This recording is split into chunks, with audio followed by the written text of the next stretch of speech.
민주당이 사실상 이재명 대통령만을 위한 재판중지법을 추진하겠다고 밝힌 지 하루 만에 철회했습니다. 대통령실에서 제동을 걸었기 때문인데요.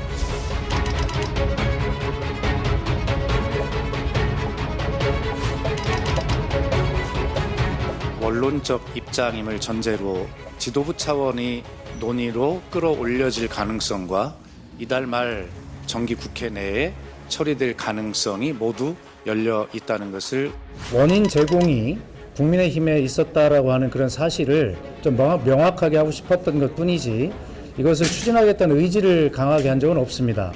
네, 일단 재판중지법과 관련해서는 해당 법안에 대해서 불필요하다는 것이 대통령실의 일관적인 입장입니다. 헌법상 당연히 중단되는 것이니 입법이 필요하지 않고 그래서 당의 사법개혁안 처리 대상에서 재판중지법을 제외해달라고 요청하였습니다. 재판중지법 철회됐는데 이에 관련해서 한 말씀만 좀 부탁드립니다. 네. 대표님 그 재판 중지 관련해서 좀 닥쳐요. 그만합시다. 또다시 당정 간의 엇박 제한 논란이 일고 있습니다. 근데 먼저 그 재판중지법 추진에 대해서 당내 합의조차 없었다. 이게 사실입니까? 당내 합의 과정이 아예 없었던 건 아니에요. 그러니까 이게 지난 5월까지는 법사위에 이제 가서 쭉 추진이 됐었고요. 법사위에서 통과되기 직전에 스톱이 된 거 아니에요? 그때는 이미 대통령이 당선이 되었고. 근데 그 헌법의 해석에 대해서 애매하다고 하고 있는 상황을 좀 분명하게 가르마를 타야 된다라고 하는 법률적인 역할을 법적인 어떤 그 분명한 기준을 잡아줘야 된다고 하는 건 다 합의가 되어 있는 것 같고요.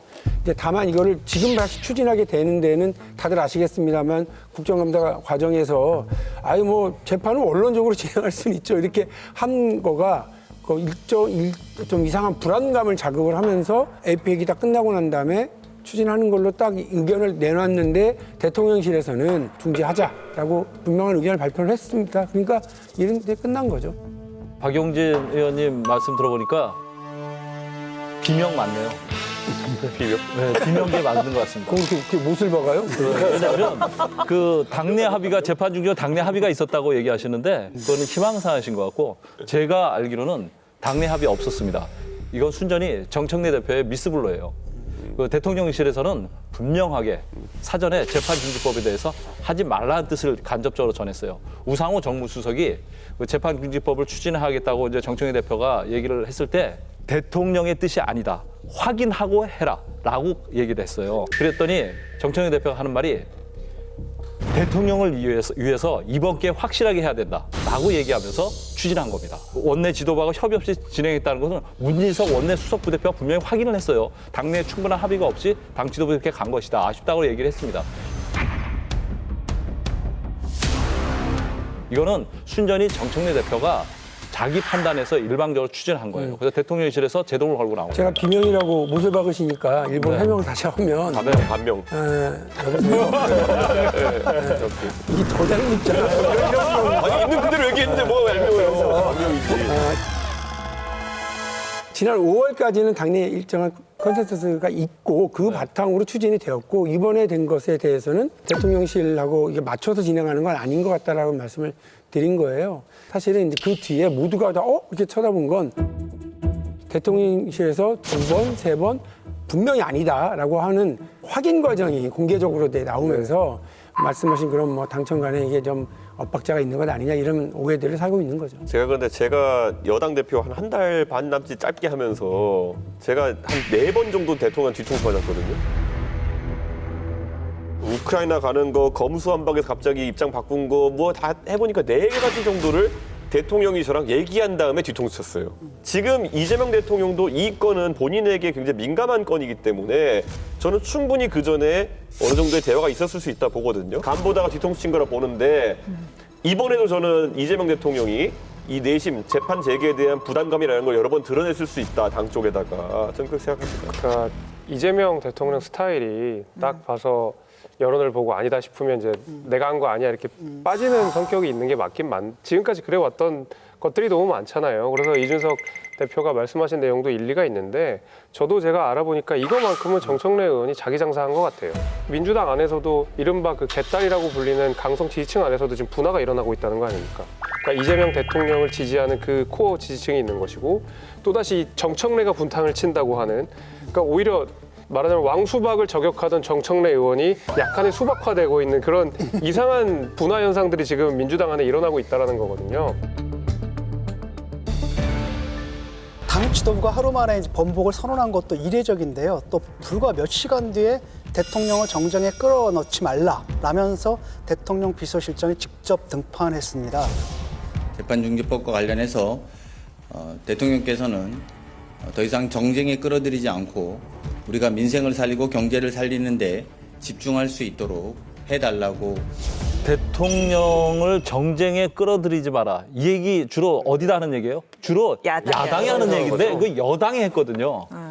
이번에 그 정청래 대표가 제가 봤을 땐 큰 실수를 한 겁니다. 이번엔 이재명 대통령이 정말 화가 났습니다. 이번이 세 번째예요, 미스블로가. 뭐냐면 9월 8일 날 여야 대표 회동 때 이재명 대통령이 잠깐 장동혁 대표 물리고 정청래 대표를 사전에 잠깐 만났거든요. 그때 그 자리에서 분명히 얘기했습니다. 그 검찰개혁 추진단 보안 수사권 문제에 대해서 이거는 당정 간의 조율을 한 대로 해달라. 역할 분담 얘기 더 이상 하지 마라. 이재명 대통령이 강한 표현을 하는 사람이 아닙니다. 되게 그 경상도 남자답지 않게 굉장히 점잖은 표현을 많이 써요. 그렇게 얘기했는데도 불구하고 사석에서는 그렇게 하고 있어요. 그렇게 얘기를 했는데 정청래 대표가 그걸 굉장히 서운하게 받아들인 거죠. 두 번째 뭡니까? 대통령이 유엔 연설 가 있을 때 조의대 탄핵한다고 그러고 청문회를 했습니다. 대통령의 유엔 참석이 완전히 그 빛을 발했죠. 그러고 나서 이번 에이펙 기간 동안 뭐예요? 재판 중지법 얘기 꺼냈어요. 그러니까 대통령실에 있는 관계자 저한테 이렇게 얘기했어요. 도대체 캐비어를 갖다 주는데 그걸 알탕 끓여 먹냐? 저한테 그렇게까지 얘기했어요. 이게 뭔데? 캐비어로 왜 알탕 끓여 먹냐? 맨날 이렇게 잘 갖다 주는데 왜 캐비어로 알탕 끓여 먹느냐? 라고 얘기했어요. 알탕을 좋아하시는 분도 많이 계신데 어쨌거나 뭐 그렇게 표현했어요. 그래서 정청래 대표가 이재명 대통령의 그 재판중지법 소송 있고 나서 시정연설하러 왔을 때 대통령하고 사진을 찍었잖아요. 국회 앞에서. 그리고 SNS에 딱 올렸잖아요. 그 사진을 보면 좀 이상한 장면 없지 않아요? 둘이 굉장히 서먹하고요. 그 사진 보면 정청래 대표가 더 윗사람 같은 느낌도 듭니다.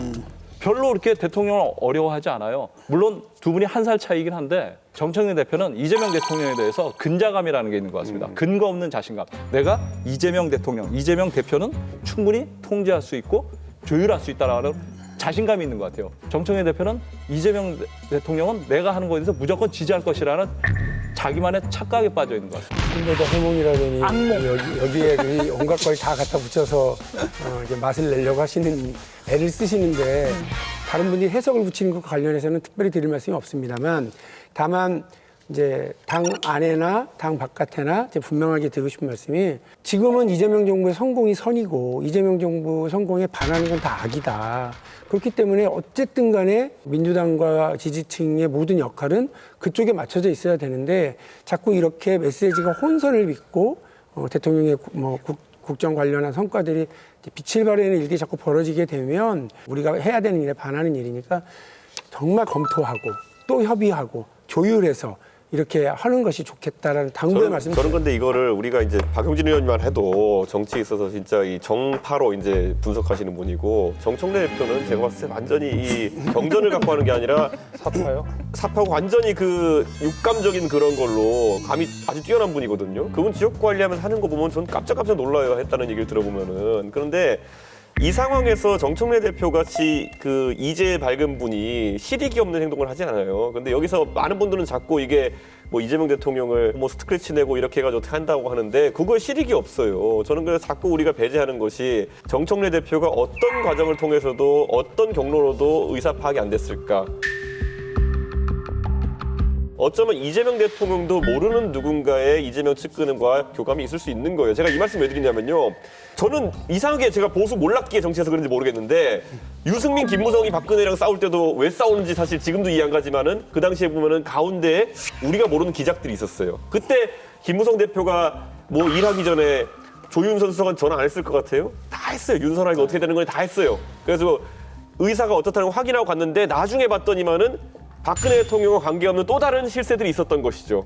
근데 그 사람들이 다 틀어놓고 윤석열 대통령 안 그랬나요? 제가 그거 보면서 자랐는데 제가 뭐 정무수석, 이진복 수석한테 안 물어보고 했을까요? 나중에 다 틀어놔요. 그러니까 저는 지금도 우리가 민주당의 권력 구조 속에서 어쩌면 이재명 그리고 정청래 이 양자 간의 문제가 아니라 뭔가가 있을 수 있다. 혹자는 게 김어준이라는 얘기도 하지만은 저는 뭔가 지금 이재명 정부에 그게 뭐 김현지라고 할 사람도 있겠지만은 권력 구조가 아직 완벽하게 파악이 안 된 것 같다는 그런 생각이 들어요. 근데 자기가 당했던 경험을 너무 그러니까요. 일반화시켜서 근데, 지금 저는 실익이 있다고 왜냐면 이제 이렇게 거야. 저 그때요 제가 우크라이나 간다고 할 때 자기 할 때 뭐요? 근데 자기 경험이 이 강덕대 포함해서 모든 평론가 방송 나와가지고요.